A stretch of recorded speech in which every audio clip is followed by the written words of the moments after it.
DJ for me. You better know style. You're rubbing hard on me, so let me hold tight. When you push back on me, I nice. Hey, girl. When the liquor hold you there, I want you push back on me and don't hold back. Don't hold back. See when the music gets you in there, I want you push back on me and don't hold back. Don't hold back. So do it, do the thing, do it, do your thing. Walk your magic over me. See if you could take hold of me. So do it, do the thing, do it, do your thing. Walk your magic over me. See if you could try over me. Soak up in sweet, soak up in sweetness, soak up in sweet, soak up in sweet, yes. Soak up in sweet, soak up in sweetness, soak up in sweet, soak up in sweet, yes. WEFM, the new fresh sound. WhatsApp us or call us at 457-9997. Activated Mornings on WeFM 99.9 is on now.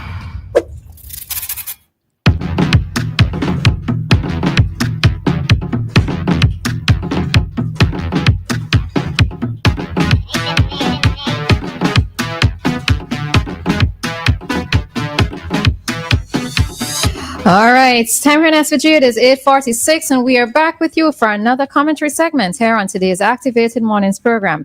In studio, you have Dianna, Cain, Dr. Gerald Thompson, and myself, Roleza Samuel. And this is a segment of the program where we hand it over to Doc for him to provide us with his commentary for today. Well, there's just so much to talk about. I mean, it's a season where you should be talking about carnival, but there's just so much commentary. Really, you can't avoid talking about the U.S. bombing and Israel bombing of Iran and the counter and the impact this might have on global oil prices. These are some big things, but I think they're well covered, And then more recently, more close to home, there was this OECS conference and parliament here in St. Vincent and the Grenadines. And I'm not sure people really understand. René Batiste was re-elected as the speaker of the OECS Parliament, and leaders of oppositions and so, as well as the prime ministers, all able to come together in this parliament. It's a very interesting phenomenon. But the elephant in the room is this age-old topic. Now, with the new proposal of the East Caribbean Central Bank doing due diligence and having a single due diligence mechanism for CBI, instead of only it being done by each country, it done by Dominica Corporation or St. Kitts or what they're talking about, the ECCB doing the due diligence. But I remember when many years ago, well over 10 years ago, we wanted to conduct a due diligence on somebody, and it just seemed the project just seemed too big, and the due diligence came up clean, but we delayed it a while, and then did the due diligence again, and then all the stuff came out. You see, if an accountant is stealing from a corporation or from a bank over months or years, but hasn't been caught yet, their due diligence will be clean. If someone is receiving a bribe and a big payoff and has that money in some Swiss account, their due diligence will be clean because they haven't been caught yet. It hasn't been revealed. If someone is ripping off their relatives and ripping off their wives or husband's bank account, ready to skip town and so, you're going to pick this up with due diligence. Government officials ripping off the people around the world. Does that happen? Or people who have been committing murders or ordering murders around the place. There may be a suspicion, but unless they're charged and indicted, you're not necessarily going to pick these things up. So the formal or even in-depth due diligence doesn't always pick up individual. Now, you said that the bank robber who goes and robs a bank and runs out of the bank with the loot and there's no getaway car, he hasn't prepared properly.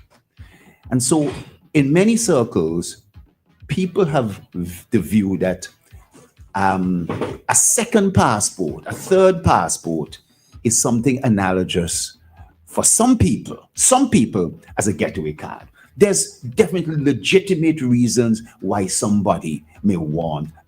I think if somebody is, let's say, part of a government and it's expected that government is going to lose and they haven't been charged or anything, they may not want to use their country's passport. They may want to use a passport from a different country so that they could leave the country because the new government coming in may put them through a whole set of horrors and investigations and so forth.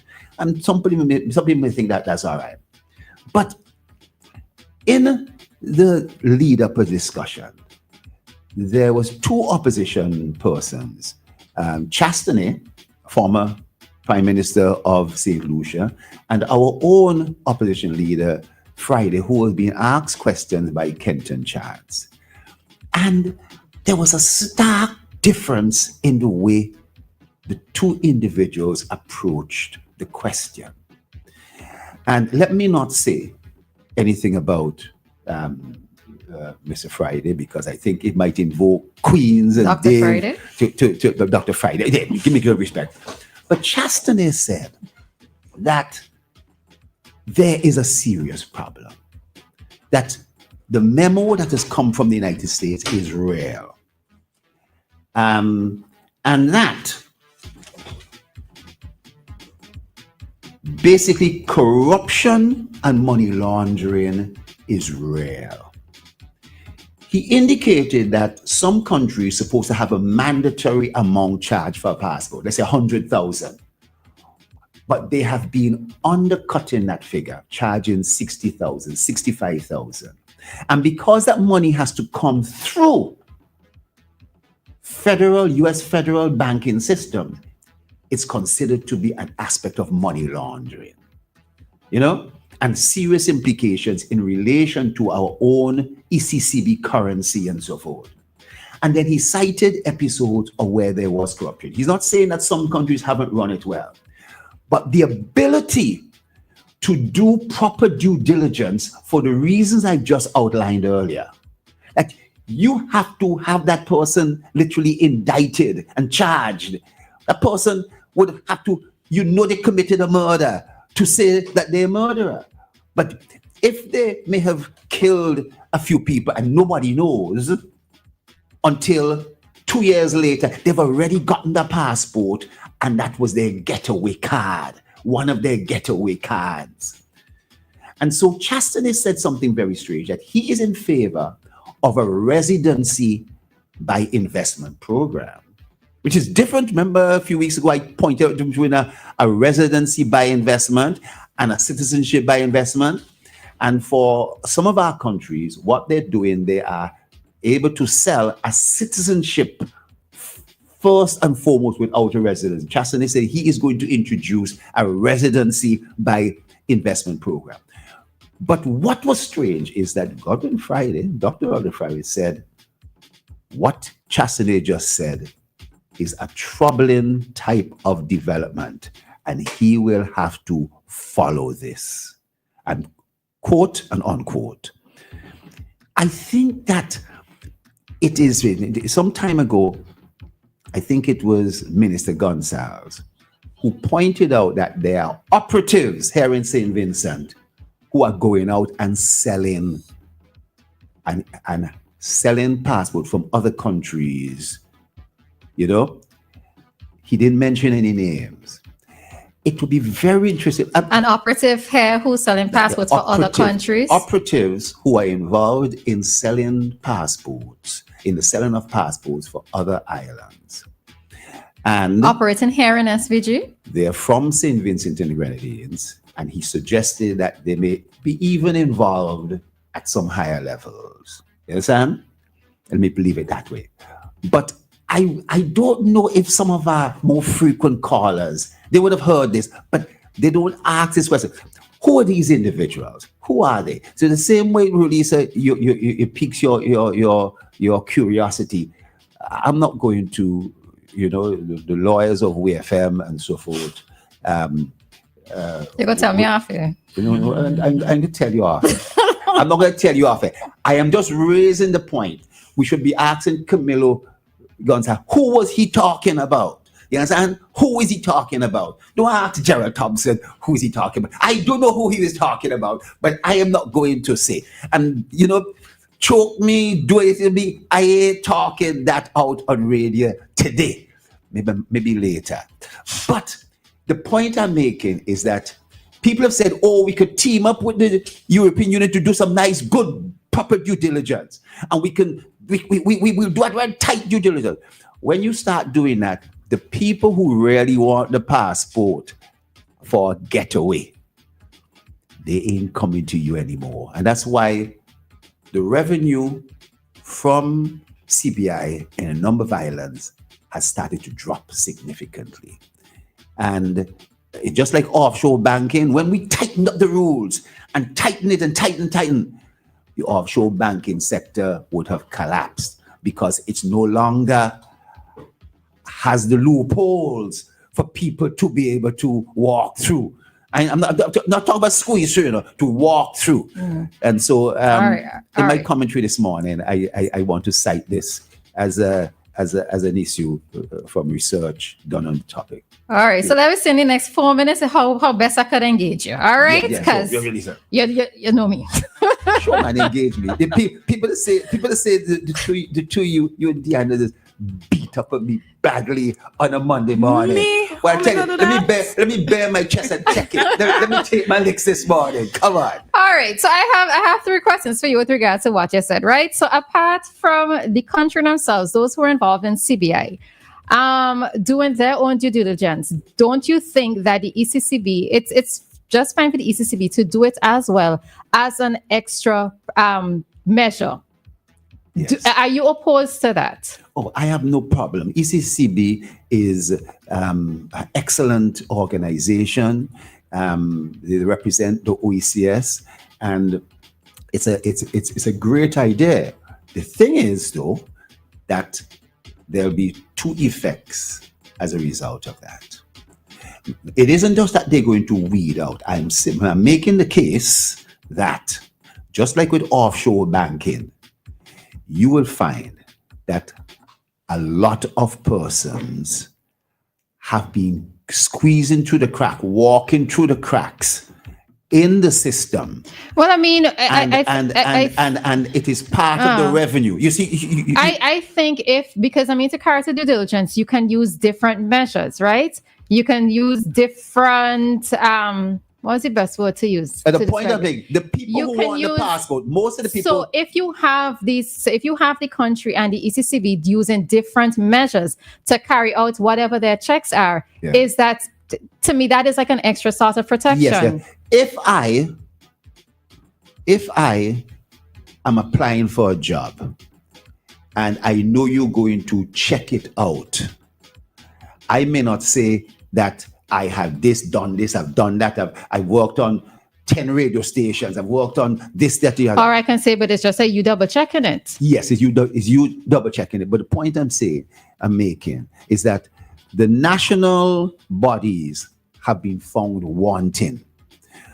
Even if ECCB does a great job, what will happen is that the amount of revenue from the CBI may well turn it into like offshore banking. And that's a prediction. So it's saying, kids, they've put in place some new method and they've had over 20% drop in their revenue as a result and counting. All right, next question. So you raised the CBI thing a lot, all right? Yes. In your view, do you think that this CBI is going to be a defining is it going to define the outcome of the next general election? Because I think for us, we hear it and we just say, okay, all right, we're kind of tired of talking about this, right? Not from you. I'm not talking about you, Yes. just in terms of the general public. But do you think that this is going to be a defining thing that is either going to cause persons to vote for the NDP or not vote for the ULP? What do you think? Each person has their own issues, whether it's have houses being repaired enough? Has my road in front of me being repaired enough? If it is, well, I'm all right. You know, the state of the economy. Now, the NDP has placed CBI as their main standard pole of the economy. We will get everything done by the money from CBI to correct all the problems. If they're unable to get that money from CBI, then they are not able to really do those things. So it makes people question, how are you able to build hard courts in every village? How you're able to build a playing field, a lighted playing field in every town and so forth? You know, these questions basically come up, that the source of money that you're saying you're going to get it from, if it falls into problems, then if Friday says it's now troubling, therefore it becomes an issue. Okay, so the constant raising of CBI, is it to protect our nation, or is it to tell persons not to vote for the NDP? No, it's not to vote, but economic aspects are very important. Truthfully, I'm an individual who does travel, and that's very important. I don't want to be on a travel ban. My kids, I have 3 daughters living in the United States. I would want to go and see my daughter. I would not want to be told that because I'm from St. Vincent, I could no longer travel to the United States like Congo, Niger, and so forth. You really say, you may want, I don't know if you've traveled to the United States before, right? No, you may want to do that. Dianna, you've traveled to the United States before, both you haven't. But I do, you know what I mean? To be honest, the US is the last place on the list. No, I understand. But I have a son in England, and I traveled to England too, so that Dominica had visa restrictions and so forth in relation to Dominica. Okay, so it's a national interest, right? It's not totally. It's a personal interest because it has an impact on me. I must say that, and then have national interest. I want to be able to go to travel to, and most of our airlines traveling out. I mean, I could travel to. I could go Beckway. I could go. You know, I don't have to go to England. I could go to Beckway. As a joke there, you know what I mean? But the point is that. Being able to travel, not just accept visitors coming in from Canada and the United States, we also want to be able to travel to those places too, for business, for seeing relatives, for reunions, for all sorts of things of that nature. Okay. And I could go on with that list. All right, final question. Dianna, you had any question? No, great. Oh, all right, final question. Yeah. Do you think that it's a hypocritical stance that the U.S. has taken, placing or considering placing some of these Caribbean countries on this particular list, noting that they have the Golden Visa investment program? Now, that's the point. And you've said this. What is a Golden Visa? So it gives persons the opportunity after investment to be considered for U.S. citizenship. So there are countries around the world that have residency by investment. A visa versus a passport. Visa, passport. Visa, passport. We could do a soca song out of it. There's a difference between, so Chastanet said he would introduce residency before someone can get a passport. What we're doing, or what is being suggested, is that we give the passport, not a visa, you know, the passport. You understand? And the passport in itself comes with many, many visas, because there are many countries where you do not require a visa. So that going to Europe, you have the Vincentian passport, it comes with many visas. So having a golden visa, and this is where the fake news comes in. It comes with a twist. We didn't do this often. I know. Fake news comes in. Dianna, people say, well, America has the same thing. No, they don't. Or they're proposing the same thing. a golden visa to somebody who pays 2 million, 3 million, 4 million for it as one thing, right? When you go over to Barbados and you get a visa, you're paying 200, 300 US dollars for it. You understand? You're going to pay for it anyway. But they're saying that because in Barbados you could be rejected, if you come with 2 million, you're all right. You know what I mean? Of course, if you pass the due diligence and if you're not on the travel ban list. But there is no golden passport for the United States, which is different. Okay. So everybody, I can take that point. All right. No objections from you with that last point. When somebody says there is hypocrisy because America has a golden visa or is proposed a golden visa, that's different from having passports. All right. Golden passport. All right, Doc. That All comes right. with 100 plus visas. I was thinking if there's anything else to challenge you on, but that's it for now, right? No, but you can challenge me anyway.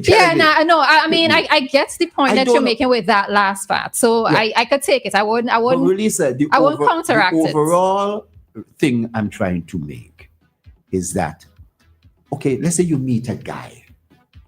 He seems very nice. And you ask a few friends and they say he's a nice guy. But you haven't gotten the real low-down information on him, Dianna. He's a dog. He's a scamp. But you haven't found it out yet. The point I'm making to you is that due diligence is only related to what you found out as of this time. In next month, he could be indicted, but before he's indicted, he's clean. So then maybe there need to be different measures put in place with regards to that due diligence. Maybe the time frame needs to be extended or something. That's why they introduced a residency program. Thank you very much, anyway. All right. All right. That's the usual discourse between Doc and us on a Monday morning. Yes. All right. So the time right now is 9:06. It is 9:06. Nothing.